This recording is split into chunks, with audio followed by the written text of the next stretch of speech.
Still more calls, new ones today for David Letterman to call it quits. It was 1 week ago the late-night host took on Governor Sarah Palin and her daughter.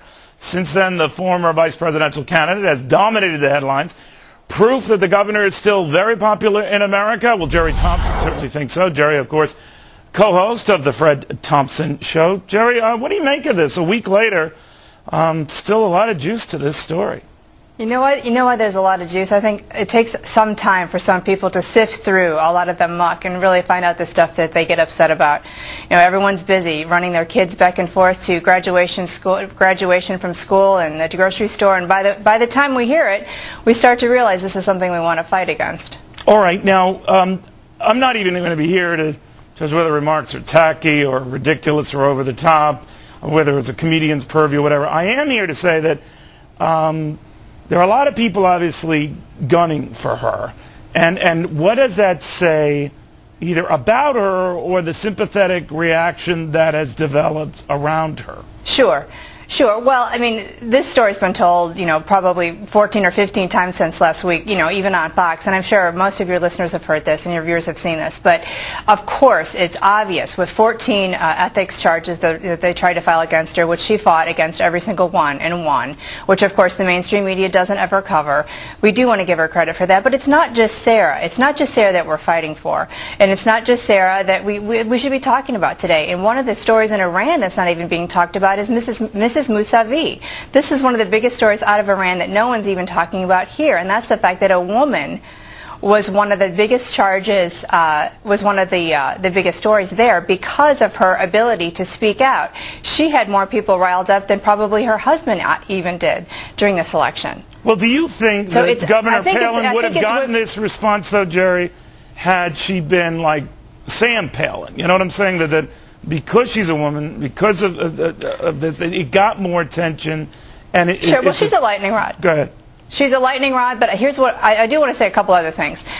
Several commentators on the left have said that she put her children out there during the election, therefore they deserve this. And that's one of the things that I really wanted to come on and fight against. For goodness sake, no children should be subjected to anything like that.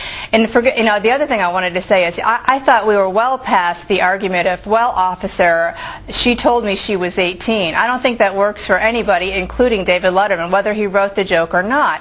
It doesn't make any sense that he would say that, except for the fact that he thinks she's an easy target and he can get away with it. And that's why people are so upset about it, and that's why there's juice. Well, let me ask you, when I had your husband here not too long ago, we were talking about the various powers that be in the Republican Party. And I'm paraphrasing here, Jeri, so with respect to your husband, I hope I've got this right. But he was saying she is a force. I'm sure he'll correct you. I'm sure he will. But that she is a force. There's no denying that she remains a force. And that when this stuff comes up, it is a reminder of that. Do you believe that? And do you see her continuing to be that? I absolutely do. I enjoy perusing some of the sites on the left sometimes. They will break it down all the way to her toenail polish. That is how critical they are of her.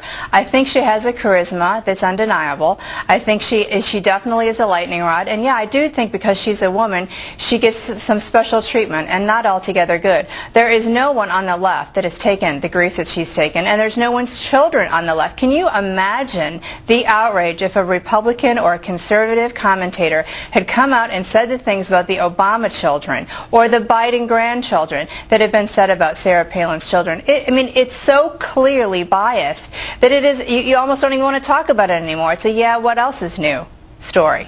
You think she's running for president?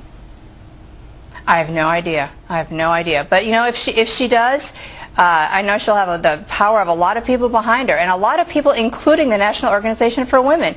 For goodness sake, they finally stood up. Kudos to them for actually doing something that they purport to stand for, which is women being treated fairly.